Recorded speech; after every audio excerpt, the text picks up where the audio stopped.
থাকে, তাহলে ওভারনাইট এটাকে ভিজিয়ে রাখবেন জলের মধ্যে। যেমন আমি এটাকে ভিজিয়ে রেখেছিলাম।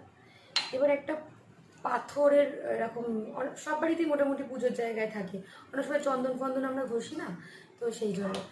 তো এই আলমন্ড বাদামটাকে ভিজিয়ে রাখবেন ওভারনাইট। তারপরে এটাকে ভালো করে এরকম ঘষে নেবেন, খুব তাড়াতাড়ি ফাস্ট হয়। তো ঘষে নেবেন, একটু জল দিয়ে দেবেন, এটাকে ভালো করে ঘষবে। এবার ঘষার পরে দেখবেন যে এরকম হয়ে যাবে, তখন এটাকে না আপনার যে জায়গাগুলো স্পট আছে বা ধরুন গ্লো নেই, ড্রাইনেস আছে, সেই জায়গাগুলো এরকম করে লাগিয়ে ছেড়ে দেবেন, মোটামুটি আধ ঘন্টা ছেড়ে দেবেন। তারপর এটা যখন পুরো ড্রাই হয়ে শুকিয়ে যাবে, তখন এটাকে ভালো করে জল দিয়ে পরিষ্কার করে নেবেন।